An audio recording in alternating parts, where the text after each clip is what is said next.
Hello, Carlos. Johnny, you want to come back on? Yes, Well, Phil, welcome. what a very insightful and detailed conversation. I could not stop thinking about how that applies to everything that we do. And you guys are so excellent at synthesizing that in a very clear message. Congratulations, Chad. Thank you very much. Well, I'm honored to share this session with Carlos and Johnny. And let's just start out with innovation. What are your thoughts on building a culture around innovation at Miami-Dade County DTBW and at Swiftly? Carlos, let's Excellent. start with you. Excellent, excellent. No, I think, well, first of all, yes, of course, Carlos Cruz-Casas, the Department of Transportation and Public Works in Miami-Dade County. Phil, sometimes I say that this is perhaps too long of a name and doesn't do justice to what we do, right? We are, well, I like to consider a mobility management agency. We're fully responsible for traffic control, signals and signs, for traffic engineering, bicycle pedestrians, transit planning, transit operations, and even the regulatory arm for hire vehicles, taxis and limos, and before the state preempted us, Ubers and Lyft. So if you think about it, it's everything about mobility, right? I cannot stop thinking about what you were talking about who's the customer and how we think about that. If so, in Miami-Dade County, for us, our customers, everyone that moves, everything that moves in our community. So that creates a very broad spectrum of it. But in the terms of innovation, I think the way that we see it is often confused with technology. And for us, it's not about technology. Technology helps a lot, but it's more about how do we address the problems that we have at hand. Innovation is not the outcome, but rather the means for us to arrive at it. And I think that is critical for us to start getting into. And the way we do it internally is we look at our processes, and I promote to me and my team and everyone around us is let's ask why. If there's a policy about something, let's ask why it's there. And if you're talking about planning for mobility of the users, instead of trying to understand only the mobility patterns, which is what we get, let's understand the mobility needs, which is very different. And I think that's where just taking a step back, asking the right questions, and understanding the elements of that. And to wrap it up, I think I love the fact that you mentioned that we need to remain solid in our visions. And this is very true of government, of transit agencies around the world. We always have a vision and mission, right? We always talked about that. Those things don't change, but we're flexible in how to move, how we get the details. That idea that for us to improve mobility for Miami-Dade County is not going to change. To make sure that technology innovation works together with us to get better mobility outcomes is not going to change. How we get there is what changed. And I'm thrilled to be here today and with the partnership with Johnny and the outstanding team Swiftly. We've done a lot of great things for our community, and we're going to talk about it a little more. So while we're on this theme, and Johnny, I'd like you to answer this question when you speak in a minute. Sanathan Cassiadis has asked a question that I think you might be in a great position to answer, Carlos. His question is, I love the fail fast, often concept to learn, iterate, and innovate. However, in government, the culture is so risk averse, it is essentially the antithesis of this mentality. How can we increase openness to trials and failures in the government sector? And I'd like you to answer it on behalf of Miami-Dade County, and then Johnny, if you'll take that on too, please. Definitely no, and I think that resonates in many different aspects, right? You start seeing now a resurgence of the word pilot, demonstration, proof of concept. All these things are coming in into our community, and particularly you can actually look back at 2020, even though it was a very hardship for our community, it really exposed the fact that we can move fast, that when we need, we can actually just put something to implement it and try it out. Its streets were closed to provide bicycle and pedestrian safety. Technology devices off the shelf were used to improve transit. We're trying to promote the fact that there's ways where we can innovate and move fast, and there's some things that we need to step back and kind of take it slow. So to me, it's more about we measure the risk, right? And then trying to address that. I think that's one component. And the other component that I want to touch in a little later is, you know, mobility innovation and technology and all the mobility solutions coming in.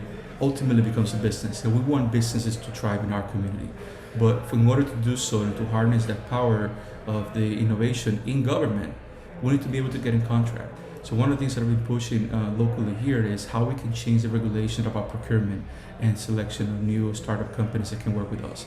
That to me can provide that nimbleness, that approach of agility that the private sector enjoys and the government still want to get there. So there is really trying to change the way that we obtain solutions.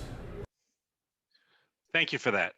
Well, Johnny, what are your thoughts on building a culture of innovation at Swiftly and on the question that Carlos just asked? Yeah, well, hi everyone. It's great to meet you. My name is Johnny Simkin. I'm the co-founder and CEO at Swiftly. And before I answer the question, Phil, I just wanted to thank you. That was a phenomenal presentation. Really, really enjoyed it. And Carlos, it's great to be on this panel with you. And we really cherish and appreciate our partnership with you and the entire team at Miami-Dade DTPW. So really looking forward to the panel today. So for the first question, how do we think about innovation at Swiftly? You know, a lot of the things that we do, you covered in your presentation, Phil, probably because a lot of it I've stolen from Amazon already and from other companies that I admire. But I think if I were to boil it down to two key themes, the first one is really around, it's related to having a customer-centric approach, but it's focusing on outcomes and not features. And this might be a little bit related to the innovation question around government, but oftentimes what I've seen is I've talked with many agencies. We now have partnerships with about 100 different cities like Miami. And oftentimes procurements have historically been feature oriented. I'm going to ask for these 100 features. I'm going to ask for a product that does X. One of the things that we started to do very early on in the beginning of the company was deconstruct that into outcomes. What are the things that we're actually trying to accomplish?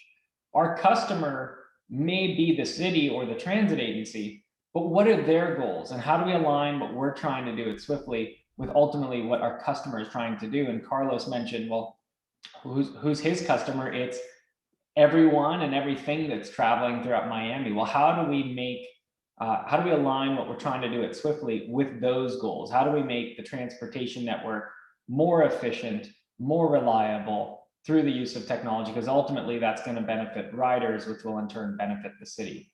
And so I think the first principle that we've done is really try to align all of our goals internally to the outcomes that our customers need to see to thrive in their city.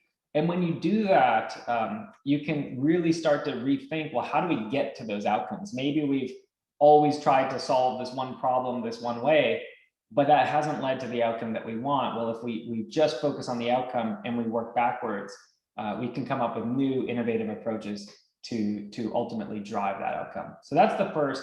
And then the second is really around empowering teams. So we set our company up. We use an OKR framework. It's objectives and key results. We have a few key levers at the company level that we're trying to push forward that directly align with the outcomes that our customers need.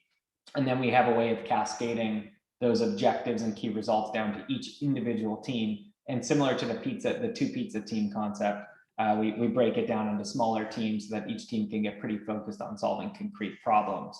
And then their core measures of success are those that directly align with our customers. Like, how do we improve on-time performance, or how do we improve the passenger experience through more accurate predictions? So a lot of it is very much in line with what you've seen in the presentation so far. And then to answer the other question on how do you drive that innovation in government, I really think it starts with rethinking procurement from feature-oriented to let's do outcome-oriented procurements, and let's try to work with companies to solve the problems that we're trying to solve rather than to build the features we think we need, but may not actually be the right ones to drive that outcome. Well, that's great, and that is that building that flexibility into the way the public sector thinks about what it's going to buy, I think will bring a big change, which right now companies like Swiftly is helping to demonstrate the value of. So at Amazon, everything centers on the customer, on a leadership principle we call customer obsession. please tell us how each of you has centered the customer in the way that you make decisions. So one of the first things that I ask our team is, let's put ourselves in the shoes of our customer, right? If we want someone to ride a bike, let's just be out there riding a bike. If we want someone to be using transit, let's just go out there and go to the bus stop and wait, right? That's the first thing that we do, because it is hard for you to understand what is the experience or the sentiment where you're not part of it. That's just the beginning of it. And one of the things that I really like is to talk about what is the qualitative aspects of the experience of the user and what the quantitative aspects of it. And we need to understand the government agencies like ours, we're always going to be tight in terms of resources. So one of the things that I really enjoy first is how we can make easy the quantitative aspects. Working with Johnny and his team, we just really made really easy to get all the data points in a simple way that we don't have to spend time on going through it and parsing through it, and we can then focus more of our time in the qualitative aspects of it. And then, so when you do that, you start thinking, okay, from my user point of view, what I want to do. A perfect example of that is agencies start looking always for let's build an application with all of our information. Let's try everyone on our community to get to our location. We feel proud about this. This is an application that we built, trying to put everyone on it. We spend marketing monies on promoting the application. And we forget one thing. We forget that people have their likes and dislikes. People have already the applications of choice. So for us is, instead of trying to focus to make sure that everyone comes to us, how will we meet them where they are? And not only in real-time transit information, which we've done a phenomenal thing here right now, but even in notifying them about changes, right? Text, SMS alerts, or messaging on social media, appearing, all that is really promoting and meeting them when they are. And at the same time, I often talk about, we cannot talk about innovation without being inclusionary, diverse, and equitable to everyone. And that is something that I want to make sure that when we talk about innovation, we talk about technologies, we don't leave behind those that are not typically known as part of that ecosystem. So what we've done too is how we can make sure that these shiny objects, these things that are coming in, are accessible by everyone. And we all have our friends around, and we know that people that might have a smartphone and might not have a smartphone, and might just not want to have a smart application downloaded on it. How we can provide the same level of experience, if you will. Let's talk about waiting on a bus stop. Typically I'll pull on my Go Miami-Dade application or transit app to get the next time that the bus is coming, but not everyone can do that. So how we can provide the same level of experience to someone that is in the flip phone or doesn't want to download.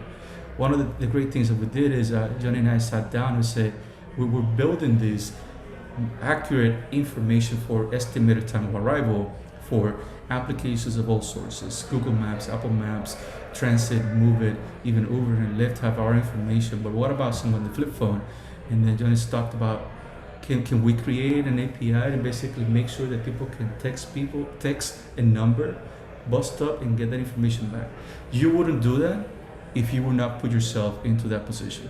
So that to me is really key. And Johnny, I know you and I will talk about this for quite a bit some time. I'm thrilled that that's the outcomes, right? The benefit to our community by putting our heads together and making sure the technology works for everyone, not just the ones that are typically marketed for. I loved hearing about the different customer scenarios that you go after. I can tell you, as a frequent traveler, or is about to become again a frequent traveler, I found it challenging to come to a city and navigate using public transit as much as I like to. And so I hope one of those use cases is somebody from outside coming in and trying to figure out how to use the system and how you make that easier for them. And that is, right? You in your city already have your experience that you like, your universality of it, right? And I think that's the approach. Is if customer going to come in Miami is an international city. You probably heard from Levin Cava and Mayor Suarez yesterday about how international our city is, and thinking that everyone's going to come down here and learn our transit language, It is a no-go. So to me, is how we can be more universal, how we can put all that information out there. And to make things easier for you, Phil, next time you're in Miami, not only our transit information in real time, very accurate, is available in all third-party applications of choice, but you don't even have to go to a ticket vending machine and go in to purchase your ticket. You can use your universal form of payment that you use in your favorite coffee shop in San Diego, in California, and other places. Walk into a train station, tap into it, and go. So that openness is part of what we're doing, removing hurdles and making sure that we're not trying to be so close about our system, our technology. It's more about how much more we can be in everywhere else experience. I would call that true customer obsession. Yeah, I Johnny, think, how yeah, do you look at it? I think Carlos, I think you said it so well when Carlos and I were sitting down planning out what does the future look like? How do we really set up the transportation network to be successful in Miami? The themes were, how do we start off with a passenger-centric view of creating it, turning it into a great rider experience? And what Carlos just talked about were a few key themes that we uncovered. The first was really meeting passengers where they are. If you live in a city, you may have an app of choice that you already use. If you're visiting a new city, you may commonly use apps like Transit or Google Maps or Apple Maps. But the first thing is, how do we make sure that regardless of what mobile application you use, the information that you gather through that application is accurate and reliable? And the second thing that we talked about was for those who can't afford smartphones or who don't have one for whatever reason, making sure that they too can access that same information. So that led to a lot of work around the passenger experience. And I think that the two things that we did that were really impactful were first, driving accurate ETAs, as Carlos mentioned. If you're using an app like Transit, you see the next bus arrives in 5 minutes, you get to the next stop, and the bus just left, you're going to be very frustrated because you have to wait 20 minutes or 30 minutes or 15 minutes for the next vehicle after that. But if that ETA is accurate, you can really rely on the transit network to get you from A to B whenever you need it. And so working together, we were able to improve the prediction accuracy by over 15%, which is massively impactful when you're talking about many millions of trips. And then the second thing that we did was make that accessible, not just to every mobile application, but to riders through automated texting systems, through that automated SMS. So as Carlos was saying, you can just text, you'll automatically get those ETAs.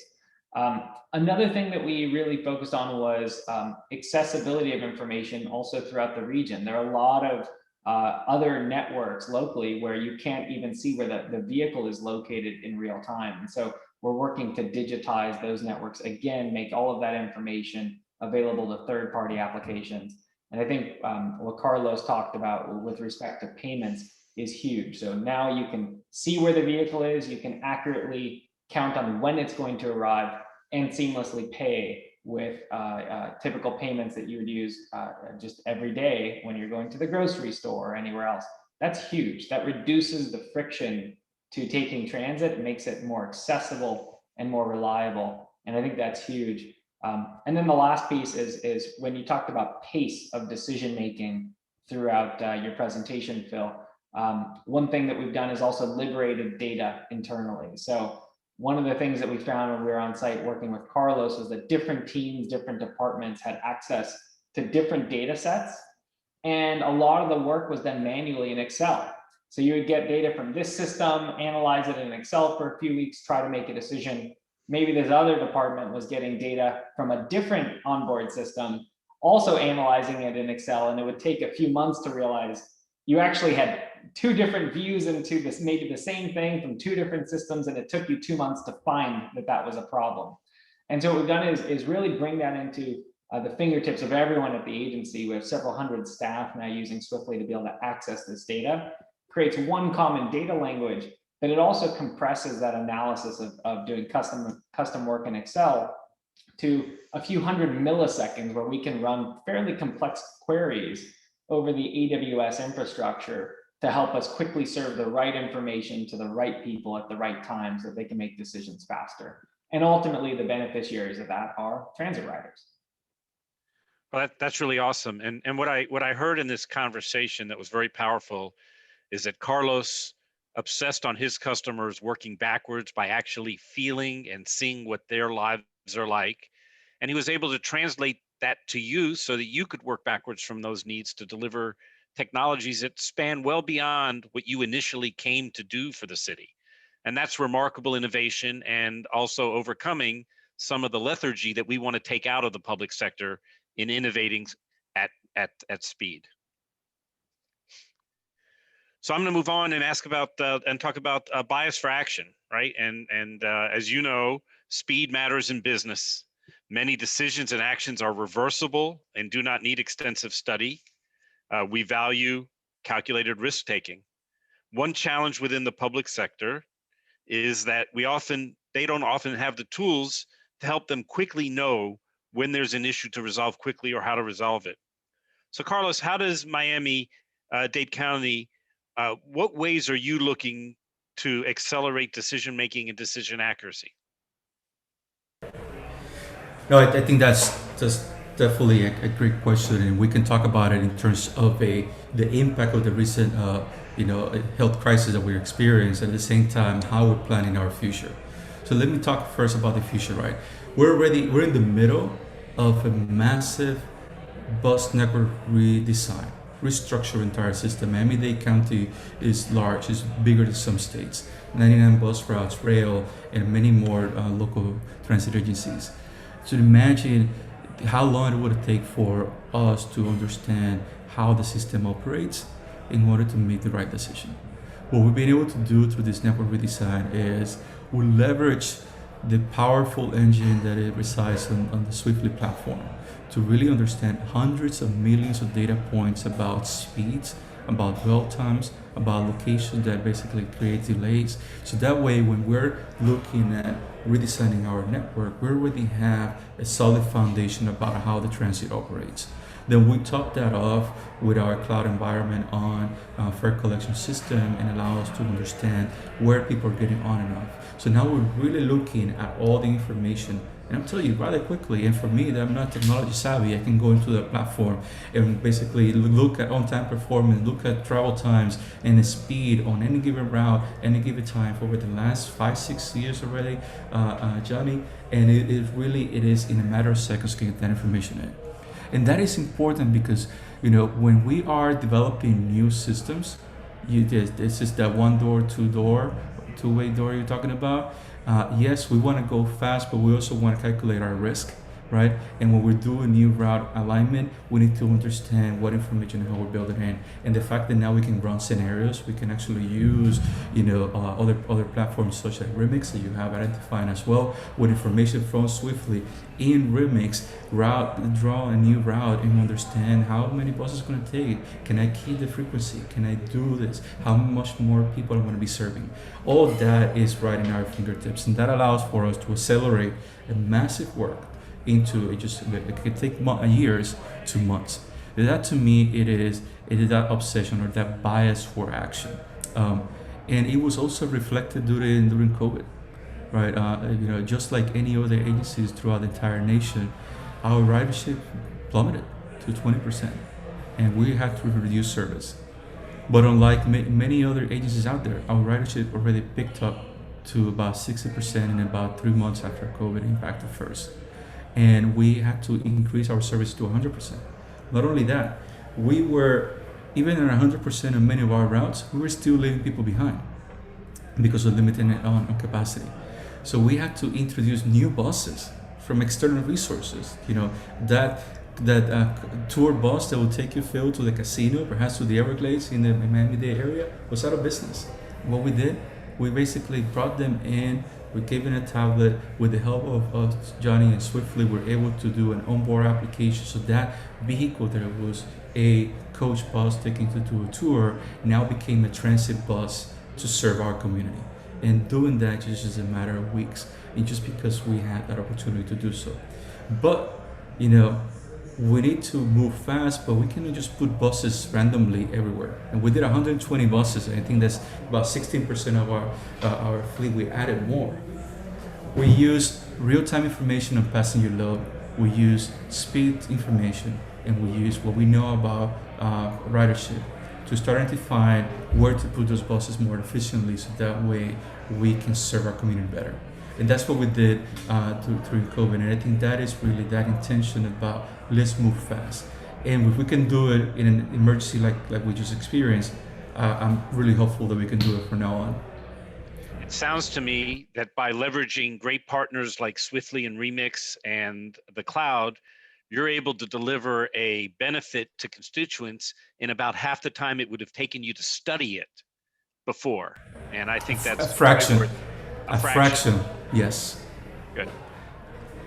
So Johnny, how are you looking for ways to accelerate decision making and decision accuracy, both within Swiftly and for your customers? Yeah, I think within Swiftly, we've done a tremendous amount of work around aligning our outcomes with those of our customers and our partners, having the empowered teams I talked about. And then I didn't talk as much about our technology stack, but very much in the way that you mentioned service-oriented architecture. We've actually done the same thing. We're primarily microservices driven, and we use a lot of continuous deployment and continuous integration best practices. We actually do about 20 deploys per week to our platform, all behind the scenes, and there's no downtime as a result. So that's allowed us to move really fast and to adapt to the needs of our customers in ways that I think is not super common within the world of public transit.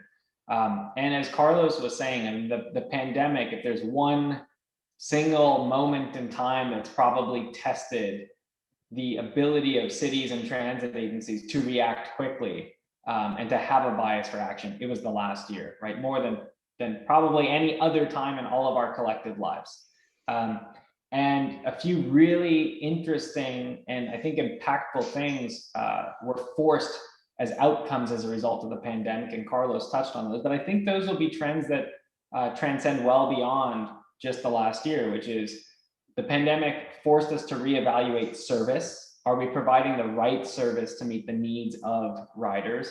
And as Carlos was saying, we had to do that in a fraction of the amount of time that it used to take. The historic model would be either in-house or hire a consultant, spend a few months gathering data, spend a few more months analyzing that data, then trying to implement a change over the next few months. And by the time that change is implemented, it's maybe 9 to 12 months later, and the whole road network has changed. That happened within a few days within the pandemic as shelter-in-place orders happened. So what we were able to do was, within a few hundred milliseconds, you can run these complex queries within the Swiftly platform, find out specifically what routes, what times of day, what intersections are causing delays, and in near real time, usually within 24 hours or even day of, you can assess what are the actual travel patterns looking like? How long does it really take to go from point A to point B? What was it like yesterday? What was it like over the last week? What was it like over the last quarter? And by bringing that information very quickly into the hands of those who need it, when we talk about network redesigns, we can quickly target where are the few places in the network that we need to spend most of our attention, because maybe we don't have the resources to change everything. But if we can quickly find and pinpoint those most important places, we can get most of the benefit and most of the impact for society with a lot less work. So that was one thing. And then, yeah, as Carlos mentioned, I actually think it was very, very innovative what they did working with local private operators of transit who could not operate their service during the pandemic. And they had to inject these private operators into the public transit network to put more vehicles on the road to be able to support riders going from A to B when the capacity constraints made it impossible to do that with the existing fleet. And historically speaking, just to inject the new vehicle into the fleet, you're installing hardware on that bus. You need to train the driver, the operator, what to do, how to operate that route. That typical deployment is 3 to 8 years. We didn't have that time during the pandemic. And so Carlos was really innovative in working with us to deploy a new product that we were building at the time, which was Onboard app. It's an application that can run on any iOS or Android device. You put it in front of the vehicle operator and it instantly tells them exactly what to do to operate that route. And simultaneously provides the GPS needed for riders to be able to track those vehicles.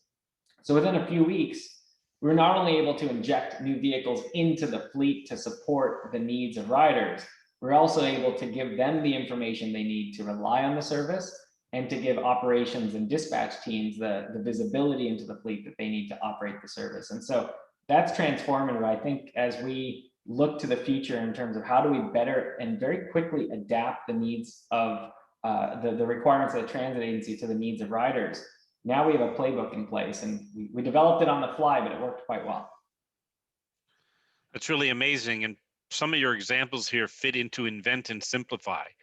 You make something easier to do, and it scales and delivers great savings and great benefits to constituents.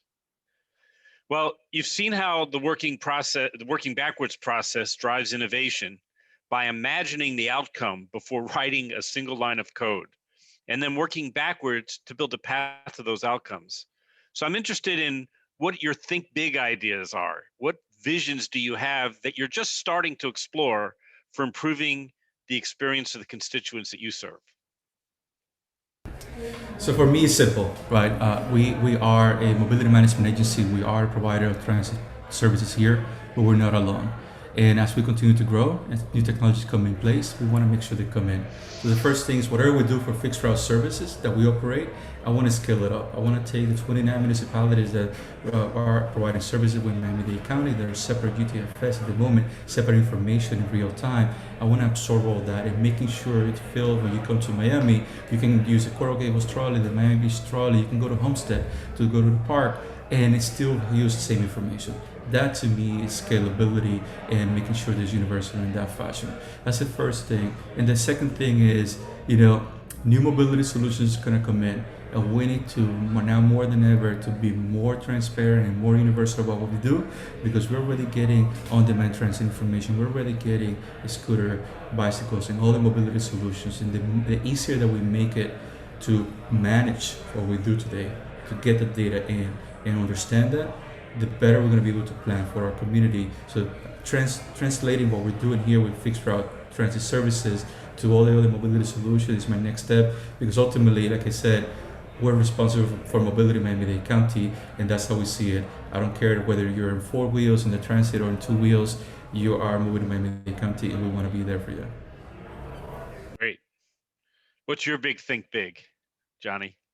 Yeah, I think the first one, just following up on what Carlos said, is supporting that vision. I think Carlos is not alone in his perspective there, and it's a really strong perspective on how we can ultimately make cities move efficiently, which is public transit's a critical part of that, but also all of the different ways that people get from A to B. And so we're doing a lot of work to be able to provide this real-time information, real-time tracking for agencies that are not currently available, and unifying them all into one network. So as a rider, you don't necessarily have to care about which specific transit agency you're hopping onto, just that you're trying to go from A to B. Here's how to get there. Here's when the vehicle is going to arrive, and here's how to pay. So I think that's really important and easy to do. And the second thing is unifying that with operations. So as they make operational changes to, hey, there's construction, I need to cancel service at the stop. How do we relay the reality of dynamic management to the passenger experience? So we're looking at also a lot of work to connect how these networks are operated and the internal workflows, internal tools that the agency uses to how we ultimately communicate that with the public. And I see Carlos has left to go onto his panel. So Carlos, if you can still hear me, have a great next panel. Great. Well, so while you're here, Carlos, I want to thank you and Johnny. AWS is extremely proud of Miami-Dade DTPW's innovations to improve the lives of the 2.7 million plus residents of Miami-Dade County, and to providing the infrastructure in support of Swiftly's work to bring innovation to transit agencies around the world. I'd also like to thank all of our attendees today and CoMotion Miami for the opportunity to speak with you all.